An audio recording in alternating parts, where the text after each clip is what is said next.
Fala galera, tudo beleza com vocês? Aqui é o BlueLink. Algumas pessoas me questionaram como seria uma crítica de fato construtiva minha a um jogo, e por conta disso, resolvi fazer esse vídeo dando dicas de funções de acessibilidade que Pocket Brave poderia adicionar em seu jogo. Eu estarei enviando esse vídeo diretamente aos desenvolvedores do jogo por meio do Twitter deles. Além disso, vocês logo entenderão por que eu coloquei um gameplay de Puyo Puyo nessa introdução de vídeo. Antes de tudo, gostaria de parabenizar a equipe do Pocket Brave pela escolha de adicionar funções de acessibilidade ao jogo. Entretanto, até o momento existe apenas uma função, a de filtro para daltônicos.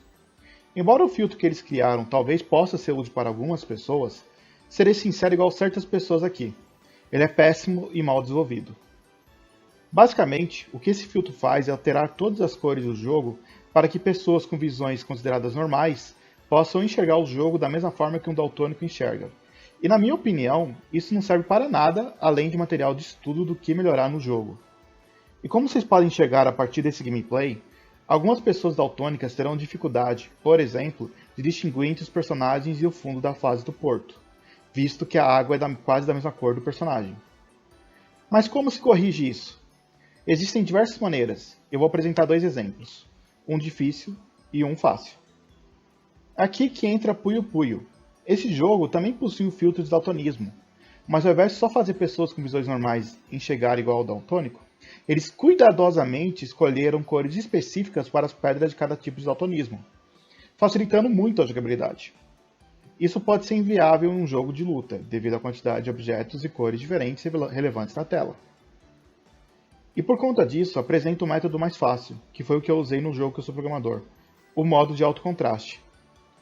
Aplicar esse modo em um jogo de luta é bem simples.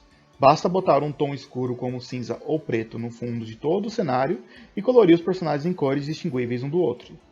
Vocês podem ver o exemplo do jogo no qual eu trabalho, Acceleration of Suguri 2. Aqui vai um exemplo do jogo rodando normalmente, do jogo rodando só com fundo cinza, e do jogo rodando usando o modo de alto contraste. É possível ainda mudar manualmente a seu gosto a cor de cada personagem separadamente. Acredito que essa seja a solução mais simples em um jogo de luta e seria de grande ajuda para daltônicos. Para terminar, vou deixar na descrição do vídeo uma playlist que encontrei no YouTube muito boa, que fala sobre acessibilidade em videogames e que acredito que todo desenvolvedor deveria estudar a fundo. Vou ficando por aqui. Sou o BlueLink e até a próxima. Falou!